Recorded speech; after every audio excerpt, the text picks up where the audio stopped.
Fil-katekiżi tagħna llum eżistijaj nixtieq nagħlaq dawn is-serje ta' riflessjonijiet li għamilna dwar l-Ispirtu Santu fil-kitbiet u l-ħajja ta' Santa Faustina. Kif qed diversi drabi raġuni għaliex għażilt li nirrifletti ftit fuq din it-tema hija din li it-tiġdid tal-Knisja eżistijaj kienet xi ħaġa li kien ħobwita ħafna il-Papa Benedittu XVI u anka il-Papa San Ġwan Pawlu II u ban-qaddisin li għamluh. U l-qaddisin eżistijaj jistgħu jġeddu l-Knisja anka fi żminijietna mhux għal xi ħaġa li huma kapaċi jagħmlu, imma x'huma persuni bħalu bħalek li huma miftuħa għal qawwa tal-Ispirtu Santu. Dan huwa s-sigriet tal-qaddisin. Jekk tridu tkunu tafu, is-sigriet tal-qaddisin huwa l-Ispirtu Santu illi jaħdem fihom.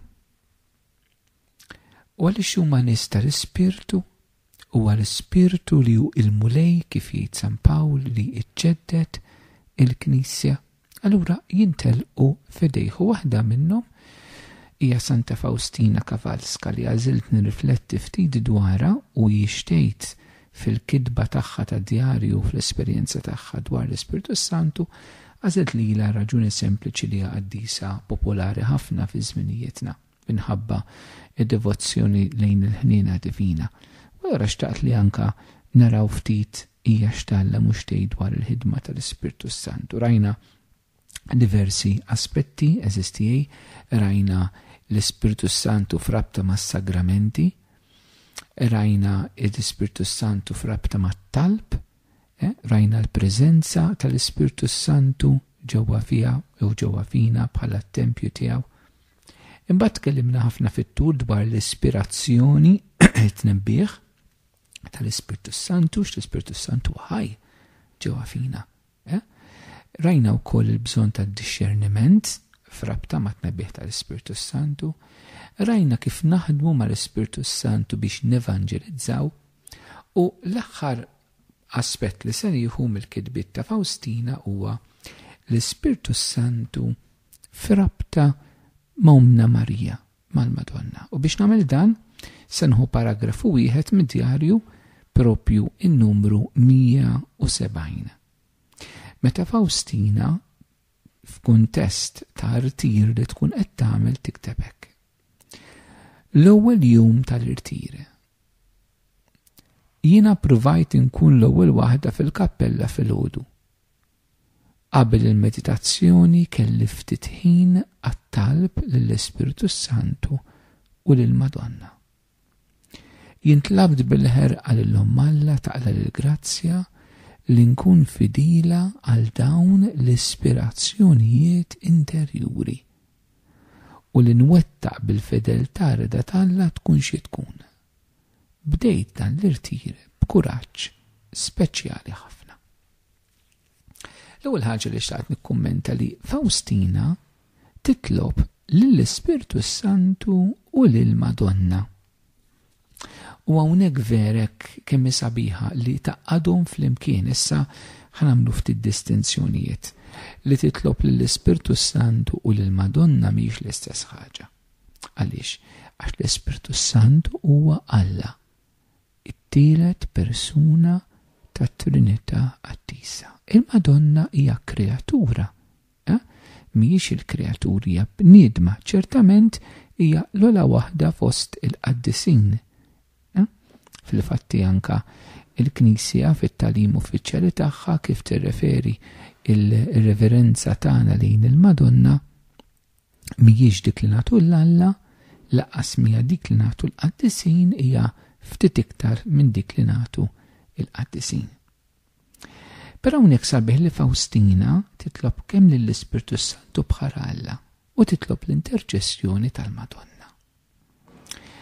Mill-aspett biex ngħidlek eżisti tal-ħajja spiritwali tagħna, hawnhekk għandna żewġ movimenti, il-moviment pneumatoloġiku, il-moviment tal-ispirtu, il-moviment karizmatiku u l-moviment Marjan. Issa fl-istorja eżistijaj tal-Knisja, l-Knisja Kattolika, id-devozzjoni lejn il-Madonna kienet qawwija ħafna.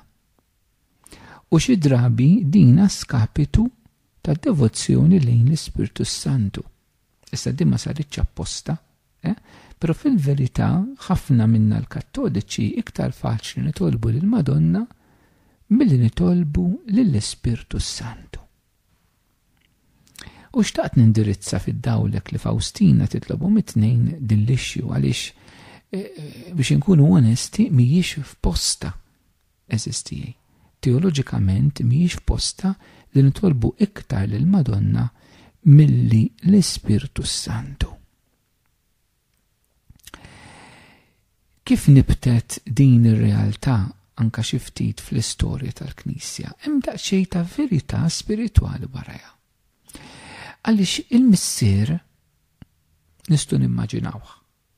Liben sar bniedem. Imma l-Ispirtu Santu diffiċli ħafna biex ngħidlek b'mod ta' kunċett ta' immaġni neħtlu fid-dialogu tiegħu għaliex l-immaġni li għandna tiegħu hija ta' ħamiema, ta' nar, ta' ilma, ta' żejt, ta' siġill. Il-qawwa ta' riħ, jiġifieri isibuha diffiċli umanament. Meta l-Ispirtu Santu joħroġ fi sbuħija kollha tiegħu fil-ħidma tal-qaddisin u fosthom wara Ġesu Kristu f'Omna Marija. Allura tant drabi aħna fil-Madonna li jara lubek issejħla la trasparenza di Dio, il-mara li hija trasparenti għal Alla għal-ħidma tal-Ispiritu, aħna f'Omna Marija nsibu biex nidbek mod trasparenti il-persuna tal-Ispirtu Santu. U din hija biex ngħidu hekk illi forsi b'mod inkonxu allura aħna tħanna f'din ir-realtà. Fil-fatti ninnotaw li ċerti titli illi aħna nagħtu lill-Madonna huma biex ngħidu hekk il-ħidma tal-Ispirtu Santu. Per eżempju, aħna l-Madonna ngħidula avukata. Min hu l-avukat, id-difensur skont Ġesu? Huwa l-Ispirtu Santu. Ngħidula medjatriċi, min hu l-medjatur imma bejna u bejn Ġesu? Huwa l-Ispirtu Santu. Ngħidula interċessura, ma min jinterċedi aħna lina fina stess? Huwa l-Ispirtu Santu illi jitlob ġewwa fina. Ġifiri, tant il-Madonna ngħidula s-saħħa tal-morda huwa l-Ispirtu Santu li jfejjaq. Din biex ngħidu hekk ir-relazzjoni anka ta' titli hekk li tajna l-Madonna li huma l-ħidma tal-Ispirtu Santu mhijiex kompletament però ħażina u raġuni għadin. Għaliex l-Ispirtu Santu jaħdem fil-Knisja u mhux mingħajrha. U allura il-ħidma tal-Ispirtu Santu issir il-ħidma tal-Knisja. U għaxi il-ħidma tal-Knisja Omna Marija hija l-ewwel waħda fil-Knisja u allura hija taqsam f'din il-ħidma tal-Ispirtu. U hawnhekk esistijaj nistgħu nużaw titlu li San Franġista Assisi għamlu popolari x'jista' jkun iġi qablu meta jgħid li il-Madonna hija l-arusa tal-Ispirtu Santu. Xi ħaġa li anka San Luigi Maria de Montfort kien jippromovija ħafna ir-relazzjoni bejn l-Ispirtu Santu u Omna Marija. Importanti jekk li waqt li nifhmu din ir-relazzjoni, però nifhmu wkoll id-distinzjoni. Illi aħna inħoss ħafna li aħna bħala nsara u nsara kattoliċi jridu niskopru dejjem aktar il-ħidma, id-devozzjoni vera lejn l-Ispirtu Santu f'ħajjitna u bekk anke r-rol ta' Omna Marija biex ngħidu hekk jieħu aktar postu b'mod ħafna sabiħ fil-mixja tagħna. Allura nibdew nifhmu li anke il-ħidma tal-Ispirtu Santu kif jaħdem ġewwa fina. U Omna Marija issir gwida għalina ta' kif inħallu l-ħidma tal-Ispirtu jaħdem fina. U hemm aspetti sbieħ differenti eżisti kif nistgħu naraw il-Madonna bħala biex ngħidu hekk għalliema tal-ħajja tal-Ispirtu. L-ewwel ħaġa naraw li il-Madonna eżisti li hija l-Immakulata Konċizzjoni mhijiex bil-qawwa tagħha, imma hija l-ħidma tal-Ispirtu Santu ġewwa fiha. Huwa hu li jagħmel Immakulata Konċizzjoni. Naraw li Marija biex hija tnissel lil Ġesu fiha tagħmel dan bil-qawwa tal-Ispirtu, mhux bil-qawwa tagħha mela Marija hija dipendenti mill-Ispirtu Santu. Imbagħad naraw ukoll eżistijej il-realtà li meta Marija tmur għand Elisabetta u waqt li Marija sellem Elisabetta timtela bl-Ispirtu Santu hekk il-Madonna hija dik li ġor din il-preżenza tat-Trinità. Eżistijej. U allura hija eżempju sabiħ ta' kif anke aħna il-preżenza tagħna tista' tkun biżżejjed biex iġġib il-preżenza tal-Ispirtu Santu kull fejn aħna nkunu preżenti. Eżistijej. Naraw li Marija lura anke l-qadi tagħha għand Elisabetta huwa ispirat imqanqal mill-Ispirtu Santu. Luqa jidilna li marret tħaffef lejn uliet. Din il-ġirja nistgħu nqisuha bħala mbuttatura tal-Ispirtu. Eżistijej f'Marija biex issir il-qaddejja. Mhux biss tal-Alla imma l-qaddejja tal-umanità. Nistgħu naraw eżistijej anke l-Ispirtu Santu f'mumenti oħrajn żamm il-Marija f'din il-fidi fit-tiġ ta' Kana li tgħidilhom għamlu dak kollu li jgħidilkom hu. Araw, l-Ispirtu Santu Ġesu għalina jiġi fakkarna dak li Ġesu għalinna. Ek għalinna Ġesu stess fil-Vanġelu skont San Ġwan. Il-Madonna frabta ma l-Ispirtu jgħidilna biex nagħmlu dak li Ġesu għalinna. Araw, Marija u l-Ispirtu tnejn jippuntaw lejn Ġesu. Żamm li l-Marija eżistijej soda fuq il-Kalvarju. Jekk mhux il-ħidma tal-Ispirtu ġewwa fiha li niżel fuqha f'Nażaret li baqa' magħha biex tibqa' marbuta mar-rieda tal-Missier biex tibqa' tgħid l-iva tagħha mhux biss f'Nażaret imma tgħidha fuq il-Golgota minn fejn ġabet il-qawwa biex tgħid iva f'dak il-mument tad-dbatija u ma tiddisprax jekk mhux mill-Ispirtu Santu. Naraw il-Marija eżistija anke li ma tmurx lejn il-qabar, mhijiex bħal Madalena li tmur din il-qabar ta' Ġesu tara Kristu x'ixtat. Għaliex Marija ma tmurx? Għax Marija temmen illi Ġesu ħajqum mill-mewt, ħajżhom kemmtu ma kellix għalfejn tmur. Imma din il-fidi minn fejn hija l-fidi tal-Ispirtu Santu, għax il-fidi għad-don tal-Ispirtu. Imma tanna l-Marija eżisti li titlob mal-apostli fiċ-ċenaklu. Hija kienet diġà rċevit l-Ispirtu Santu, però issa titlob mal-apostli mal-ewwel komunità nisranija biex tirċievi mill-ġdid hi u l-komunità l-ewwel darba dan id-don tal-Ispirtu. Il-Madonna kellha bżonn Pentekoste eżisti, jekk kienet diġà irċevit l-Ispirtu Santu. Iva, għaliex? Għaliex l-Ispirtu Santu mhux moti darba lilna aħna nirċevuh diversi drabi. Irċevuh ma speċjali anke meta jkollna xi missjoni ġdida li aħna rridu naqdu fil-ħajja tagħna. Għalhekk il-Madonna tirċievi l-Ispirtu Santu l-ewwel darba meta tirċievi l-missjoni biex tkun Ġesu. Però ftakru li fil-Kalvarju irċevit missjoni oħra tkun il-Knisja. Saret omna. U allura kellha bżonn li l-Ispirtu Santu jinżel fuqha biex tista' taqdi l-missjoni tagħha bħala Mater Ekklesja, mhux biss Mater Kristi, bħala il-Knisja. Kellha bżonn li tirċievi l-Ispirtu Santu biex taqdi l-missjoni ġdida li Ġesu kien ta' bħala il-Knisja.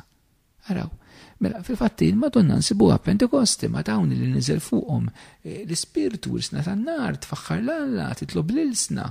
Kienet Marija eżistijej fiċ-ċenaklu hija l-mara hemmhekk li flimkien mal-Knisja, il-Knisja mhux biss titwielet dakinhar imma Marija hija l-omm ukoll li twellida. Eżisti. Kif kien qal il-Papa Benedittu 16 kien qal m'hemmx Knisja mingħajr Pentekoste u m'hemmx Pentekoste mingħajr Marija. M'hemmx Knisja mingħajr Pentekoste u m'hemmx Pentekoste mingħajr Marija. Ġwanni Pawlu t-tieni kien qal darba fil-katekeżiet tiegħu dwar il-Madonna li b'xi mod Pentekoste huwa tweġiba ta' Alla għat-talb tal-Madonna li għamlet mal-Apostli. U din l-esperjenza eżistijaj ta' Marija li titlob mal-Apostli fiċ-ċenaklu biex ngħidu hekk hija l-esperjenza li aħna nagħmlu Marija tibqa' tgħixha magħna permezz tat-talba tar-Rożarju. It-talba tar-Rożarju mhix biss talba lill-Madonna, hija talba mal-Madonna u titrasforma it-talba tar-Rożarju f'ċenaklu. Meta aħna nġabru fl-imkien u nitolbu u meta nitolbu ma' Marija xiġri dak li ġara l-Eżabett tagħmel l-Ispirtu Santu, dak li ġara l-Apostli tlew bl-Ispirtu Santu. U allura eżistijaj. U ħafna importanti li anke aħna jekk nirrealizzaw aktar din ir-rabta li hemm bejn Marija u l-Ispirtu Qattis. Għaliex bir-Rużarju aħna nsibu tant paċi? Għax nirċievu l-Ispirtu Santu u qed mill-ferott tiegħu huwa l-paċi. Għaliex bir-Rużarju fuq in-nies? Għaliex il-ħidma tal-Ispirtu Santu fir-Rużarju tfejjaq in-nies. Huwa l-qawwa li ħareġ minn Ġesu biex ifejjaq. Għaliex fir-Rużarju jitkeċċew biex jagħten. Għax kif qal Ġesu huwa bil-qawwa tal-Ispirtu Santu li huwa jkeċċi jagħten. U ċertament Omna Marija tinterċedi maquda ħaġa waħda fir-rwol tagħha bħala Theotokos, eżistijaj illi jagħtik illi ġarret il-Alla ġewwa fiha.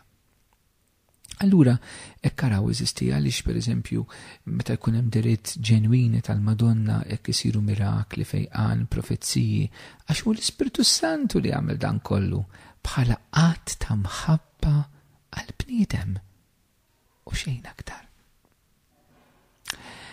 Jalla eżistija aħna niskopru aktar. Jalla permezz tal-Ispirtu niskopru aktar il-Marija. U jalla permezz ta' Marija niskopru aktar l-Ispirtu Santu. Nixtieq nagħmel appell sabiex id-devozzjoni li l-Madonna u d-devozzjoni l-Ispirtu Santu ma nġilduhomx, mhumiex kontra xulxin. Jekk narfu bħal San Franġisk li Marija l-Arusa tal-Ispirtu, ovvjament l-Ispirtu Santu Alla Marija mhijiex. Imma nifhmu li it-tnejn daw iż-żewġ devozzjonijiet lejn l-Ispirtu lejn Marija idawluna kemm għandna bżonn nitalmu eżistijaj minnu devot ħafna tal-Ispirtu Santu li jiskopru l-Madonna u minnu devot ħafna tal-Madonna għanna bżonn niskopru ħafna l-Ispirtu Santu. Inħeġġiġkom minn qalbi sabiex tagħmlu dan. Eżistijaj. Issa Faustina tgħidilna x'talbet anka partikolarment lill-Madonna. Titloba grazzja li tkun fidila lejn l-ispirazzjoni tal-Ispirtu Santu. Forsi aħna dit grazzja għal-Madonna għajla nitolbu wila. Imma Faustina eżistijaj kif issa stajtu rajtu l-ispirazzjoni tal-Ispirtu Santu kienu estremament importanti fil-mixja tal-ħajja tagħha. Kella bżonn ħafna irid intela u tkun immexxija mill-Ispirtu tal-Alla, kella bżonn id-discerniment, kella bżonn l-obbedjenza. Però l-Madonna kienet titlobatina biex tkun fidila għall-ispirazzjonijiet tal-Ispirtu. Aħna għandna bżonn nitolbuha din il-grazzja, għatla bnija din il-grazzja. Tant rabi jeżisti aħna mill-Madonna nitolbu ħafna grazzi umani, materjali, ta' fejqan, u nagħmlu tajjeb, hija s-saħħa tal-morda. Eżisti, hija dik li tinterċedi, dik li għandha qalb mimlija mħabba u kompassjoni għal-morda. Però bħal m'hemm il-mart fiżiku, hemm il-mart spiritwali li għandna bżonn nitolbu l-Madonna tinterċedi għalina biex infuqu mid-dnub, biex nirsqu lejn iqrar, lejn it-qarbin, naħfru, nagħmlu l-paċi fil-familji tagħna, biex nivanġelizzaw, biex noħorġu mill-biża', biex verament inkunu nies li rridu nxandru l-Ġesu fi żminijietna, anke jekk hemm bżonn nkunu martri ta' Kristu, għandna bżonn nitolbu l-Madonna tinterċedi għalina. U nitolbuha biex tgħinna nisimgħu il-leħen tal-Ispirtu, nintelqu fidej l-Ispirtu, nkunu mmexxija mill-Ispirtu Santu. Hekk kienet kienet mimlija bil-grazzja, mimlija bl-Ispiritu Santu. U allura kienet tintela issa immaġinaw il-Madonna li ma kellha l-ebda ġnub eżistijaj bil-qawwa ta' Ġesu mhux bil-qawwa tagħha. Kemm kienet fidila għat-tnebbieħ tal-Ispirtu. Hekk tixtieq li aħna nkunu. Issa aħna għandna taqbida max-xitan, għandna taqbida mal-dinja, għandna taqbida max-xewqat ħażina u mpuri tagħna li nsibu fina nfusna, aħna maħniex bħal Marija Immakulati. Però l-Ispiritu Santu eżistijaj iġeddet ir-ruħ tagħna, saffina minn ġewwa, jitrasformana bil-grazzja qawwija tiegħu. Ejjew nippruvaw nduru lejn il-Madonna u ndunu talbuha din il-grazzja fir-Rużarju pereżempju, li nkunu fidili għall-ħidma tal-Ispirtu. Faustina tagħmel dan f'kuntest ta' irtir. Tgħidilna fl-irtir ridet tkun l-ewwel waħda, fl-irtir ridet tmur qabel kulħadd, ħalli tkun tista' tkun biex ngħidu hekk available, disposta għal dak li Alla jrid fiha. Nilmħu din ix-xewqa ta' Faustina li fl-affarijiet ta' Alla hija tkun minn ta' quddiem eżisti. Hija tkun minn ta' quddiem kien bżonn anke aħna ma nitnikrux fl-affarijiet ta' Alla. Kemm inkaxkru saqajna fl-affarijiet tal-Ispirtu titlob mbagħad, titlob għada, mbagħad mur tqer u dejjem għada u għada qatt ma jasal u mbagħad meta tiġi biex tagħmilha jinqala mit-telf ħaġa u tnaqqas u tagħmilha bil-ġenn. Kemm inkaxkru saqajna fl-affarijiet spiritwali. Faustina turina l-affarijiet tal-Alla nagħmluhom kmieni ħalli żgur ikollna ħin għalihom ma speċjali t-talb. Kemm għandna bżonn neħdu nimitaw il-qaddisini kienu huma jitolbu kmieni eżisti. Fejn hu possibbli fil-limitazzjonijiet tagħna. Nagħlaq billi nenfasizza dak li Faustina talaq bih f'dal-paragrafu. Meta tgħid illi bdiet dal-irtir wara li talbet l-Ispirtu Santu l-Madonna b'qawwa speċjali. L-Ispirtu Santu huwa spirtu ta' qawwa. Ġesu qalilna Atti kapitlu 1 vers 8 qabel ma tela-s-sema intom tirċievu l-qawwa meta jiġi fuqkom l-Ispirtu Santu. Intom tirċievu l-qawwa meta jiġi fuqkom l-Ispirtu Santu. Faustina għamlet esperjenza ta' din il-qawwa. Aħna eżisti fejn ħossuna dajfa għandna bżonn il-qawwa kif tiġi l-qawwa meta nitolbu l-Ispirtu Santu. Ejjew kmela eżisti nagħmlu kuraġġ. Il-qawwa li naħfru, il-qawwa biex ninfiqu, il-qawwa biex nibdew inizjattivi ġodda biex nevanġelizzaw, il-qawwa biex nagħmlu paċi, il-qawwa biex nżommu żwieġ, biex nżommu familja, il-qawwa li nkunu fidili fil-vokazzjoni tagħna ta' saċerdoti, ta' reliġjużi, ta' miżżewġin, ta' romol, ta' singles, xebbiet u ġuventur, studenti. Il-qawwa eżisti biex nġildu dnub it-tentazzjoni, il-vizzijiet, il-ġibda l-ħażen, il-ġlida kontra x-xitan, kontra l-mentalità tad-dinja. Aħna dajfin il-qawwa minn fejn tiġi l-qawwa tiġi mill-Ispirtu Santu. U Marija hija triq żgura biex titlob magħna biex niftħu qalbna għal qawwa tal-Ispirtu. Jalla eżistijej il-kol kemm aħna ma noqogħdux lura u niskopru mill-ġdid il-qawwa tal-Ispirtu Santu f'ħajjitna.